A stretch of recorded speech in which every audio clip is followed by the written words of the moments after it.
Meni bilbeytem, şu gezde girgende, aldın artın karayın, soldan gelse çavayın, ondan gelse çavayın, artka geçsen akkula, irindigin gürüyün, devo şenti balsasın.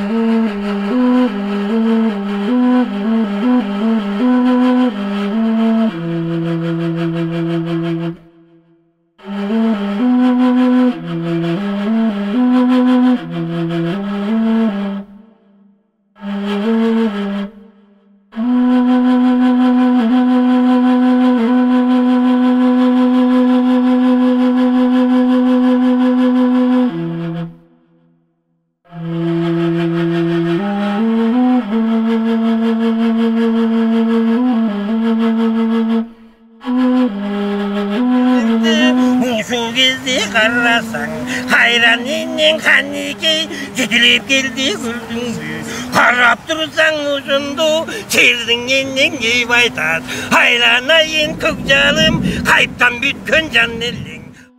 Жаңыбай ырчыларды кордобогон, Эшмамбетче эчкимдин жолун торгобогон, Манас Семетейди айткыч жомокчу да эле.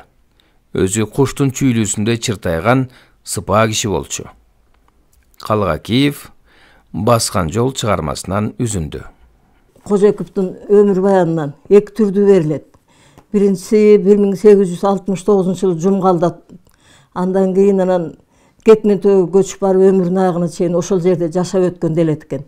Ал эми Жаңыбай Кожоеков менен 36-жылдын август айынан баштап чогуу 6 ай үйүнө жаткырып, акча төлөп, кийим кечегин төлөп берген Мифтаховдун жазганы боюнча бул киши Жалал Абад областынын Үчтерек районунда Өзгөрүш сельсоветине караштуу Улуукен деген кыштакта туулган делип жүрөт. Бул киши 16 жашынан баштап ошо манасчылыкты туктуруптур. Бирок манас жазылбай калган бул кишиден. Бир ошо ар ким айтканы боюнча Көкөтөйдүн ашын анан чоң казатты айткан делет экен. Ошол маалымат бар. Жок. Бул өзүнүн немесин бүт бардыгын ушу Семетейге бурган экен да, ошо өзүнүн табитине ылайык келсе керек. Бул эми өзү дагы Семетей чимин деп айтчы деп айтып барышат дейт элчи. Сагынбай дагы өзүн Манас чимин деп айтчу эмес. Семетей чимин деген. Саякбай да өзүн Манас чимин деп айткан эмес, Семетей чимин деген. Жаңыбай да өзүн Манас эмесми, Семетей чимин деген. Бул жерде бир чоң түшүнүк нерсе бар да. Мындай деген. Бул Айкөлдү алардын ардактагандан, сыйлагандан улам, алар өздөрү манасчы болсо дагы Манасты бийик сыйлап, Семетей чүй деп койгон. Кептин түркүнүн баары ошол жерде эле Манасты сыйлагандыктан алар биз манасчыбыз деп айтпай, мактанбай эле Семетей чүй деп койгон. Атам өзү жалаң эле Манас Семетей айткандан мурундагы ата эме өзү акында болгон экен. Моореки Баскан жол деген китепте Калгакиев өз колу менен жазып атат. Эң биринчи мен 8 жашыман Жаңыбайды устатыман эме таалим алдым деп. Жаңыбай Кожоеков уулу акындар чыгармачылыгында, төкмө акындар чыгармачылыгында бир өзгөчө орду бар инсан болгон. Дегеним, ошол эле Токтогул, ошол эле Эшмамбет, ал тургай Калыктын баскан жол деген чыгармаларында бир нече жерде ушул Жаңыбай тууралуу эскерилет. Жаңыбай тууралуу эскерилгенде дагы Жаңыбайдын оозунан ыр төгүлгөн кадимки төкмө ырчы акын болгондугу тууралуу, анын ата бабасынан келе жаткан манасчылык атадан балага өткөн жолу бар, улуу сөздү алып жүргөн инсан катары эскерилет. Ошол Калгакиевдин баскан жолунда Калгакиев тарабынан Токтогулдун шакирти катары эскерилген болсо, шакирттеринин бири катары эскерилген болсо, өзгөчө акындыгы, анын манасчылыгы тууралуу Эшмамбеттин бир айтышта ошол Жаңыбай тууралуу кенен эскерип айтканы бар да.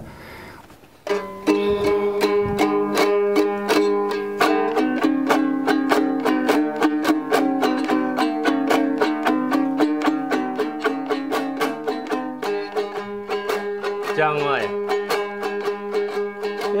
Acı töküm çap kanat, bunun inisi mama bak kanat. Anda Eşmanbet. Akustanın balasın atırıltıp çap kanat. Anda Жаңыбай. At çaptım dep kalpelege bir adam maktanat. Anda Eşmanbet. Sayap geri jaraşsan anın kay жеринде tap kalat. Жаңыбайдын бир өзгөчөлүгү мисалы мектепте Эшманбет өзүнүн ошондой өзү менен айтышкандарды мындай басмырлап, аларды мындай айтканда эгер айтыша турган болсо аларды жеңип алыш үчүн алардын кемчиликтерин айтып, аябай мындай айтканда өзүнүн басым көрсөтүп ошентип ырдаган учурлары болгон экен да. Ал эми Жаңыбай Кожеков болсо мындай бирөөлөргө анчалык мындай катылбаган, мындай өтө катылып тийишип ырдабаган ушундай адам болгон экен да.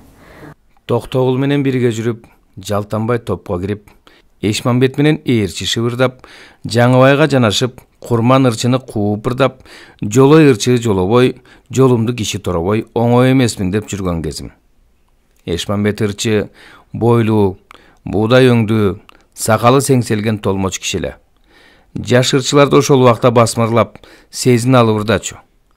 Негизинен элдин оозунда айрыкча түштүк кыргыздардын ичинде Жаңыбай абдан жогорку басым менен айтылат.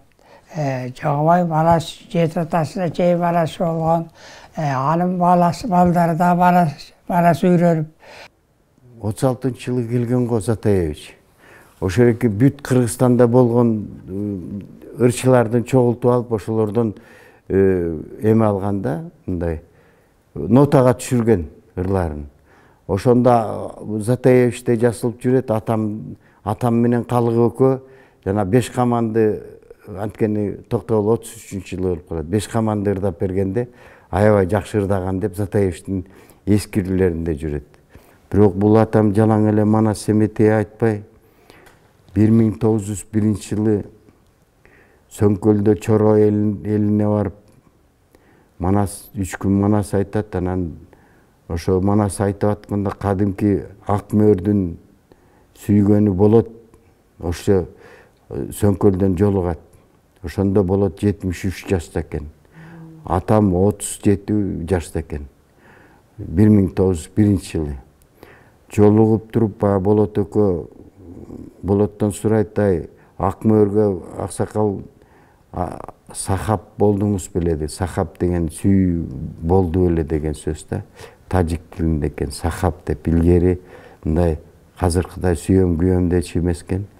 Сахап деп сый менен айтып, ошондо тиги болот ооба болгом ушундай деп багы эме тарыхын айтып берет, кандай болгонун.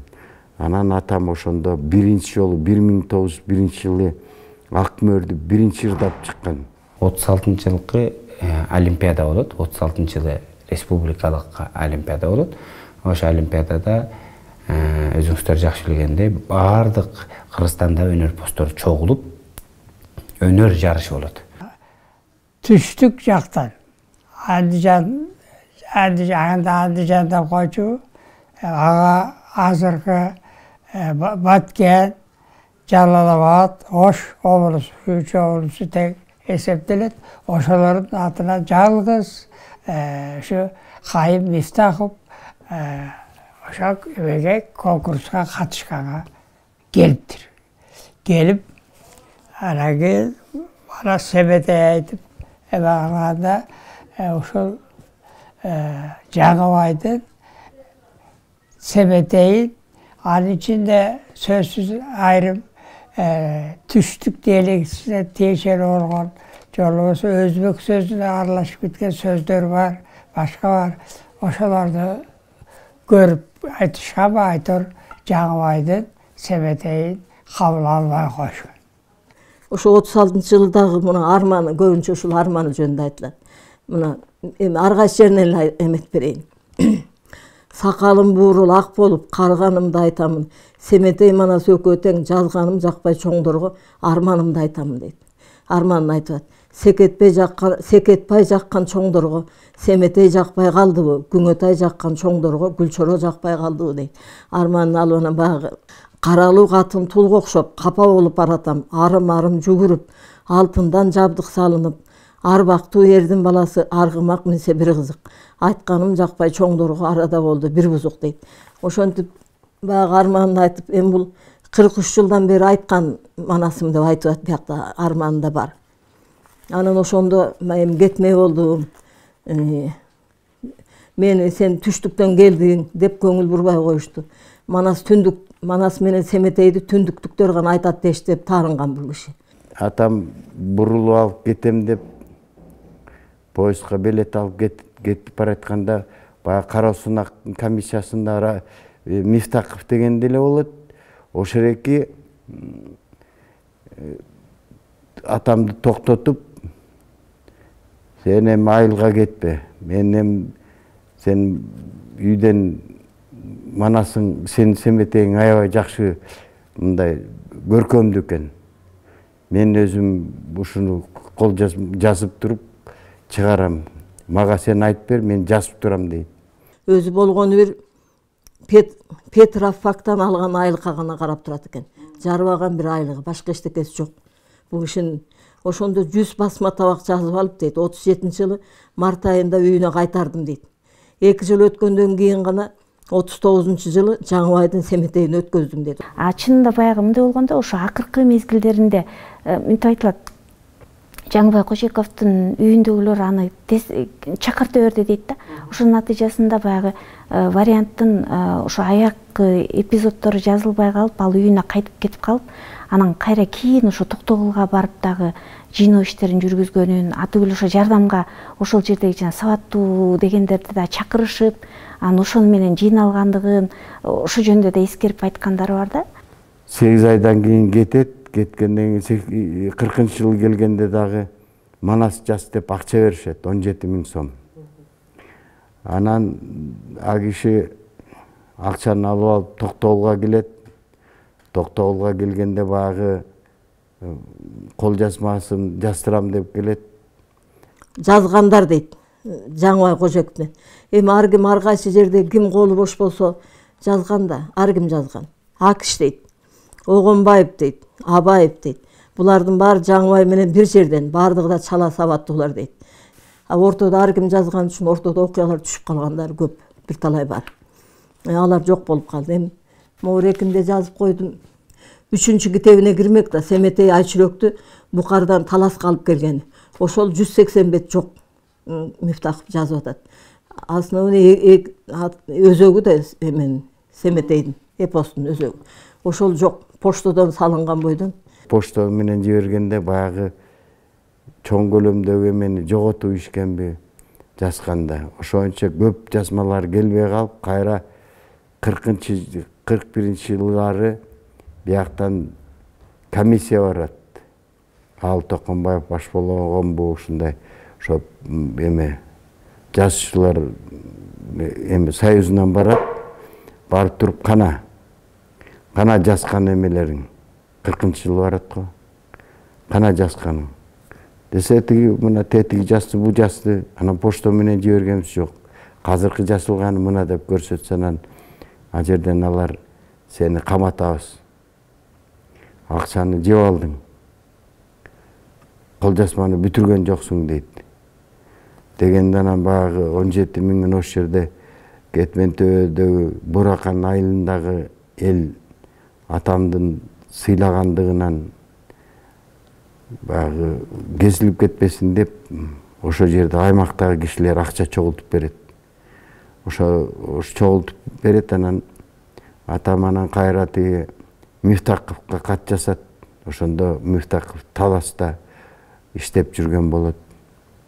Бияктан мени соттоп кестирген атат. Келип мени куткар дейт. Анан тиги Мифтаков кат алгандан кийин келип туруп анан Семетейин калганын жазып туруп өткөрөт. 2 жыл өткөндөн кийин гана 39 жылы Жаңыбайдын Семетейин өткөздүм дейт. Ошондо кичине гонорар алып, анан жөнөткөн истеген Жаңыбайга. Мындан тышкары могу Виноградов 40-жылы келет. 40-жылы келип, атама жолугуп, ош жерден анан диктограф деген болот экен, азыркы магнитофондун эле илгерки эң жаңы чыккандары диктограф деген диктографка жаздырат экен да. Атамды отургузуп коюп диктографка жаз дейт экен. Анан атам көчүрүлүп эле отура берет баягы тиги аппаратын тиктеп коюп. Анан Виноградов переводчик айтат: "Ай, бул эмне отурат? Аппарат иштеп атат. Манасын айтса айтпайбы? Бул эмне жанатан бери көчүрүлүп эле отурат" деп. Анан тиги баягы переводчик айтат: "Ата, айтпайсыңбы? Бул машинеси иштеп атат. Сөзүң жазып атат" десе. Мен бир оруска эле айта бермек белем. Манас элдики, элге айтам. Аудитория болбосо мен айта албайм. Кишилерге айтам да. Бир оруска айтпайм деп кайра көчүрүп отургандан заман алары курулуп, эшикке чыгып, ал убакта Бишкекте деле киши аз экен.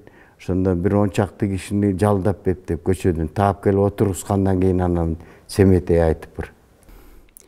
Жаңыбай Манасты бир түрдүү планда аткарган. Анын көп варианттарында белгилүү ырларды аткаруу ыкмасы көбүрөөк кездешчү. Интерпретациясы шашпай, көтөрүңкү, айбаттуу айтчу. Жаңыбайдын башка манасчылардан айырмасы ал шашпай, токтоо, кандайдыр бир акылмандуу көркөмдөп, чечкиндүү токтобой айткан. Ал эпосты мыкты билген. Профессионалдуу төкмөлүк таланты бар эле. Аткаруучулуктун өзгөчө ыкмасын жакшы билген. Виноградов кыргыздын элдик музыканттары жана акындары. Мындан тышкары ош жерде жүргенде тиги кимге да жолугат? Алымкул Осмоновго. Алымкул Осмоновго жолукканда Алымкул Осмонов эскерисинде: "Жаңыбай Манасчы бир күнү мага түздөн түз мындай дегени бар" дейт. "Манасты түш көрбөй айтат деген бекер" дейт. "Манасчы болордон 5-10 жыл мурда Манастын арбагы түшүмө аян берген" дейт. "Эгер чындап эрегиштире турган болсоңор" дейт, "Манас Баатырдын сөөгүн деле таап берем. Бирок көрсөткөн менен көргөн кишилердин укум тукумуна каргыш тиет" дейт.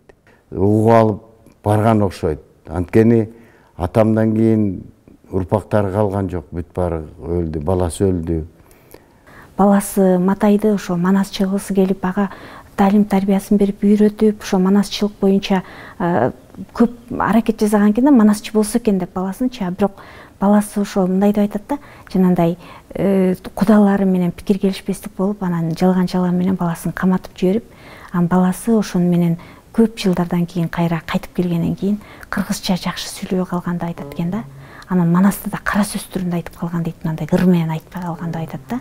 Матай деген баланын сүрөтү калган эмес. Ал киши атасы өлгөндөн кийин 1 жылдан кийин кайтыш болот. Момунда болсо Малика деген кызы, андан кийин Акгүл деген кызы, кичүүсү Бермет болгон. Бул экөөнүн укум тукум бар. Бермет эжемден тукум жок. Анткени бул киши жаштайынан эле Семетей айтып, Манас айтып, көз ачык болуптур. Өз манасчылардын өзүндө ошо көз ачыктык касиет дагы бар деп айтылат да. Манасты жөн эле адам айта бербейт. Манасты ошо Манастын колдоосу менен, Манас эпосунда каармандардын ошо колдоосунун натыйжасында жандай аян алып, ошонун натыйжасында айтып калат дейт да. Бул киши момундай төрөй албаган келиндерди төрөттүрүп, ооруларды да биринчи Манас айтып туруп, бир үзүндү айтып туруп, андан кийин табыттык опыттарын колдон чыккан да. Убагында бул кишинин аркасында адамдар болбой калып, жаштар эми жетилип, эми кыргыз элинде таанымал болбосо, мындан ары таанымал болот, Кудай кааласа. Китептери чыгып атат, 3 томдон китептерин чыгарганбыз. Жаңыбай тайтабыздын урпактары чогултуп, Айкелин Бишкек шаарынан жакшынакай алып, көрүнүктүү бардык эпизоддоруна туура келе турган кылып жасаттырып келдик.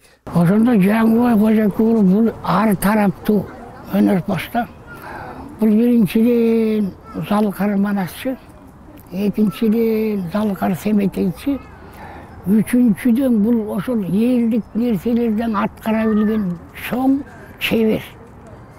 Анан төкмөлүгү да бар акын. Мындайды кыргыздар да мындай деп коет. 4 тарабы жоро деп.